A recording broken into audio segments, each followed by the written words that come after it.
成日都聽到我講原生家庭，到底乜嘢先至係原生家庭呢？ Hello， 大家好，我係心理學家 Natalie。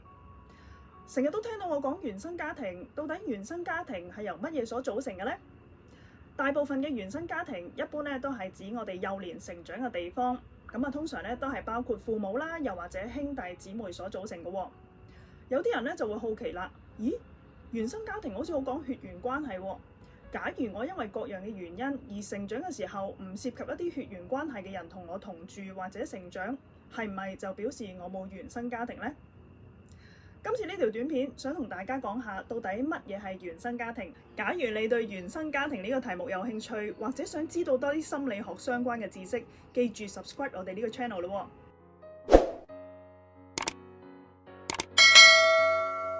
其實原生家庭唔一定講緊血緣關係㗎，亦都講緊一個人成長嘅環境。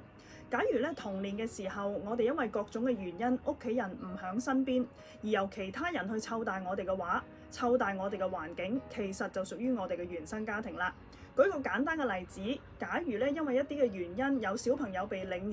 養佢嘅父母就會成為佢嘅原生家庭啦。原生家庭之所以對我哋嘅影響咁大，係因為做人嘅頭幾年，我哋仍然係白紙一張，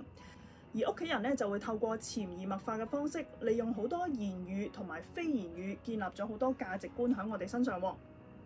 雖然每個人長大咗之後都有好大嘅機會離開佢嘅原生家庭，不過往往我見到一個現象，就係話我哋嘅身體離開咗原生家庭，但係心裏面其實仍然有好多唔同嘅地方都係受到原生家庭所影響嘅噃。譬如話有一個男士，佢成長嘅時候其實係由一啲姨姨湊大嘅。咁大家都知道可能喺以前嗰個年代就未有工人啦，好多時候就會由一啲街坊，一個姨姨就可能湊幾個甚至乎幾十個嘅小朋友。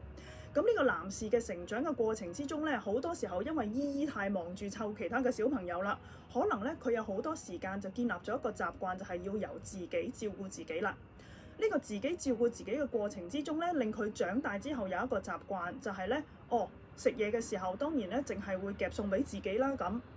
原來佢呢個習性喺太太嘅眼中係一個好自私嘅行為嚟嘅噃，因為太太覺得哇，你一個人食晒得㗎啦，其他小朋友唔使食啊。原來喺呢個原生家庭建立喺呢個先生身上嘅習慣，喺太太嘅眼中就變成一啲自私嘅行為啦。所以原生家庭對我哋一個人嘅習性影響真係非常之多，除咗影響我哋平時日常生活嘅習慣之外可能亦都會影響我哋嘅人際關係啦，對人處事嘅態度啦，我哋喺愛情裏邊嘅習性啦，甚至乎一啲工作上面嘅影響噃。假如一個人可以好似洋蔥咁一層一層剝開原生家庭對我哋嘅影響，咁我哋就可以選擇呢個影響係唔係會持續落去啦。原生家庭會點樣持續影響一個人呢？假如你對呢個題目有興趣嘅話，記住繼續留意我哋嘅 channel 咯噃。心理學好有趣，因為有人就有心理學。下次再見，拜拜。